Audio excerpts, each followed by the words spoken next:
7, 6, 5, 4, 3, 2, 1.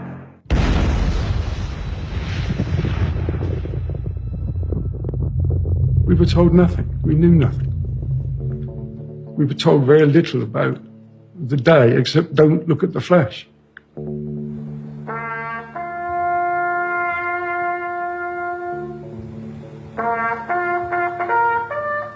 Can you describe the day that the nuclear bomb was dropped?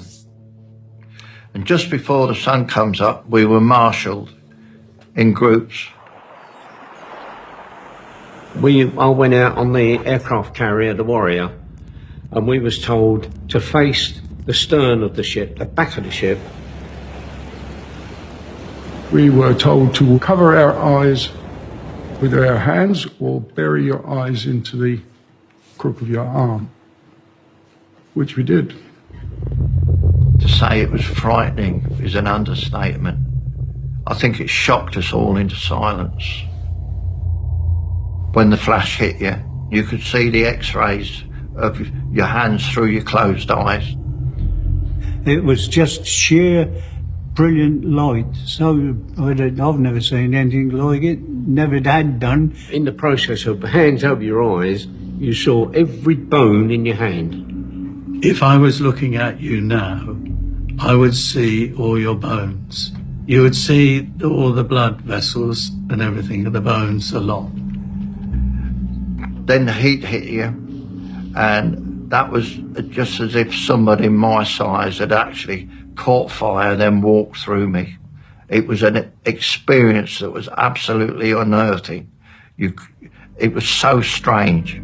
Some of the lads would stand up, but about 30 odd seconds later, you'd get the blast, and the blast would knock you flying. And there were guys with bruises and broken limbs. We couldn't believe it. After a while, we were told that we could now stand and look up and watch the mushroom form. You caught sight of it at 90 degrees. It was that huge. It wasn't there, it wasn't there, it was there. It was practically above you.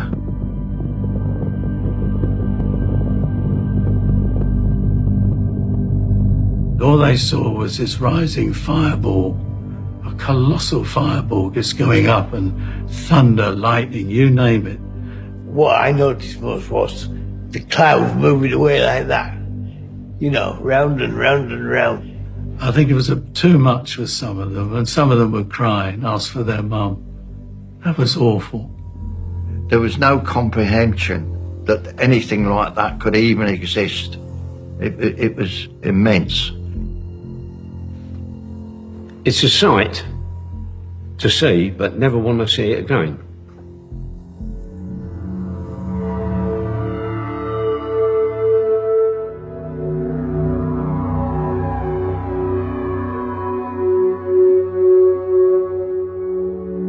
Over a 10-year test period, there were 22,500 personnel.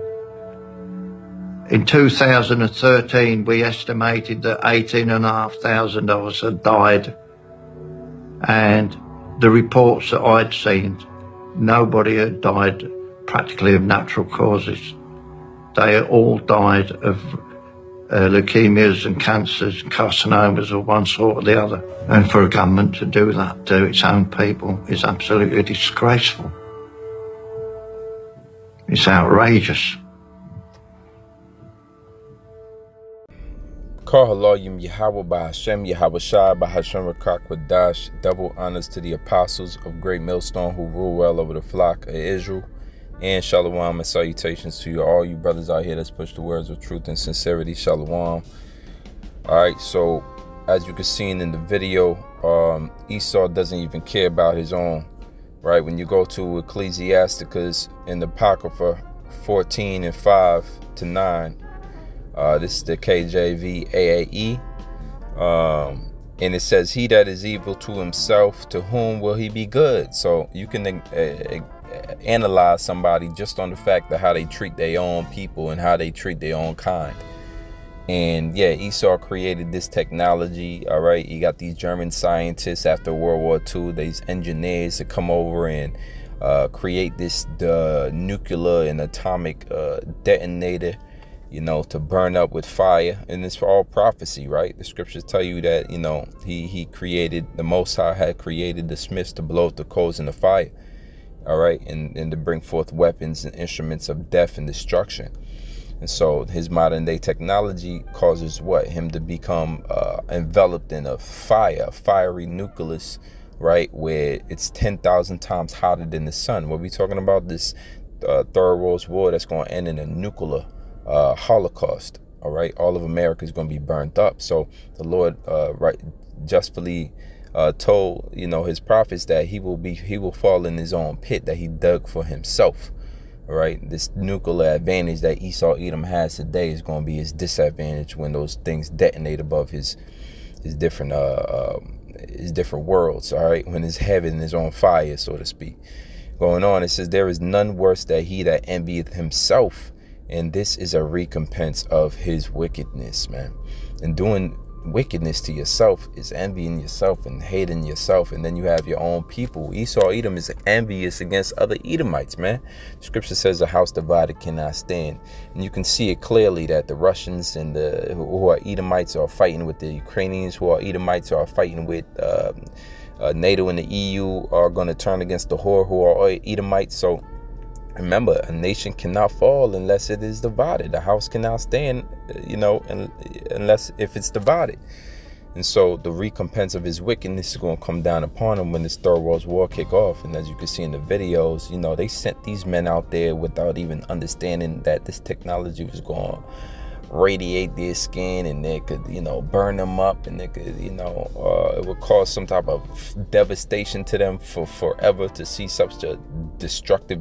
You know, they knew at that instant time that the world would never be the same, and nor is it supposed to, man. When you actually, we have an experience and witnessed what the people of Hiroshima and Nagasaki have witnessed, and these people who was on those ships that day that witnessed the atomic bomb going off, we haven't even witnessed that, let alone the nuclear bomb. So these things will just disrupt your whole psyche on what you thought life was about when you actually see these things detonate in a massive fireball like you've never seen before. You can imagine, you know, walking down the street, you know, you're holding hands with your daughter, you know, the people in Hiroshima and Nagasaki on their way to work, all right, kids at the playground, and then there's just a fireball of taking no names, just a complete form of death and destruction and evil detonates, where the first thing that happens is it blinds you, right?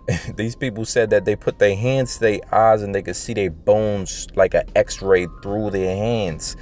That's how bright this thing is. And then you just see the fireball ignite after that, and then you got the gush of the heat begins to intensify on your skin, man. They was never supposed to look like the same again. How could these people go back into the world and be regular people? All right, they would come completely messed up after that moment in time, because the Lord at last, it says, and if he doeth good, he doeth it unwillingly, and at last he will declare his wickedness. So, you know, we're all, you know, you get the rub shoulders, and I forget what it's called, like a hobnob or whatever it is with the so-called white man these days. You know, they walk up to you at work, hey Bob, you know, hey John, what's up, Marcus, and you know, playing like it's all cool and well. But the Lord said at the last he will declare his wickedness. Meanwhile, the elites have been planning a depopulation agenda that the average Edomite don't even want to acknowledge, man. He's wicked to his own self, and he can't even believe that his people is that evil and wicked that they would destroy each other, their own selves. That's why they talking about go America, root for the home team, this, that, and the third, not even understanding that the Most High created you to be the wicked, man. You know, and you're not even good to your own kind. It goes on. The envious man had the wicked eye. He turneth away his face and despiseth men.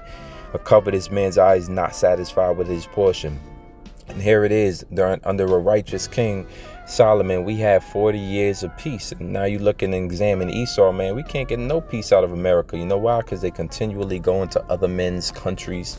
They continually trying to take and steal and do wrong. to these rest of these nations, man. They usurp, all right? They preach the Bible, they preach peace, but really they all about wickedness. They all about contention. They all about greed. They all about enviousness and covetousness and evil, and they're never satisfied, according to Habakkuk, the 2nd chapter, man. You know, it is like their bellies is like hell. It can never be satisfied. Their desire is like hell. So their eyes continue to see more and more. And when a new country finds some type of minerals under the ground, now they instantaneously start to set up think tanks to devise plans and schemes to send a coup d'etat to destroy the leader and take down the unstabilize the country so that they could usurp authority in there, and like they did with Haiti, Nicaragua, and Ecuador, and how many other countless numbers of countries. A covetous man's eyes is not satisfied with his portion, and the iniquity of the wicked drieth up his soul. So that's a lot of Esau, Edom, and ultimately hell is going to be brought. Right, hell from beneath shall meet thee at thy coming. And so we're coming to a time when America's going to be destroyed, and these people are going to be penalized, man, and he's going to be destroyed by way of fire, right? We understand hell is a condition played out on earth, and it's also a pit. And what's that hellish lake of fire? That's going to be a place, it's America, the place of the Lord's indignation, fiery wrath, and judgment. All right. It says, Matthew 8:12 says, but the children of the kingdom shall be cast into the outer darkness. There shall be weeping and gnashing of teeth. And can you imagine the type of anguish and pain that you have in which the Lord causes you to be weeping and gnashing from anguish? All right, gnashing your teeth. That means grinding your teeth together, man. That's the type of unstable, hell, fiery, devastating time that the Lord is going to send upon earth, man. You know, and these reserved men, and Peter to tell you you'll be reserved unto fire, and you know, and as the elect, you know, are also ones that are reserved to everlasting life. The 2/3 is reserved for weeping and gnashing of teeth. All right, in the book of where we at? In the book of Isaiah 33:14, for the sinners of Zion are afraid. Fearfulness hath surpassed the hypocrites. Who among us shall dwell in the devouring fire? Who among us shall dwell in the everlasting burnings? So you see, you know, it's always been referenced, even back in the time of Isaiah, that these end times is the way the Most High is going to judge the earth. And the second death is created fiery indignation, a devouring fire in which your skin is going to burn up, man, upon your flesh, right? So that's what we can understand. That's why we watching our ways and turning our ways and turning at the reproof of the Heavenly Father through his men now, so that we can dodge and duck through, you know, salvation. All right, rather escape the judgments that's to come. He had provided a way in which we are able to escape, and that's through his son. Revelations 14:9 says, and the third angel followed them, saying with a loud voice, if any man worship the beast and his image and receive his mark in his forehead or in his hand, which is why we got to get the mark right. You got to understand that if you take the CHIP in your right hand, that implantable device on your forehead, you now have received the mark, and this judgment will come upon you. It's that serious to get it right. It's not no game, it's not no plaything. It says, the same shall drink of the wine of the wrath of Yahweh, which is poured out without mixture into the cup of his indignation. All right, the cup symbolizes the judgments that's to come. So when you read about drinking of the cup, you got to drink of the judgments, which includes plagues, which includes famines, which includes a fiery indignation from World War III, nuclear launch attack from different countries of the beast, and different you know, Gog and Magog and China. They're all going to shoot their arrows upon this place and burn it up. It says, and shall be tormented with fire and brimstone in the presence of the Holy Lamb. So Yahushua will be back for this lake of fire, death, and in the presence of the Lamb, and the smoke of their torment ascended up in the forever and ever, and they have no rest day nor night, who worship the beast in his image, and whosoever receiveth the mark in his name.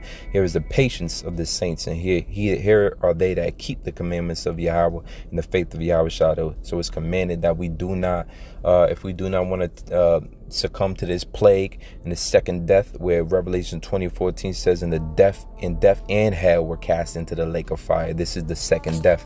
If you don't want to partake in the plagues, in which is this fire that's coming for America, then you have to turn at the reproof of the prophets. You got to turn at the reproof of the men of the Lord. You got to seek now before the evil days come now and the judgments come upon you, where there's no turning back. There's no more time. You got to use the time of mercy, redeem the time now, knowing that his judgment is coming soon to pass. All right, we do that with fear and trembling to enter into the kingdom of heaven. So I brought this out of this video. It was edifying. Until next time, shalom.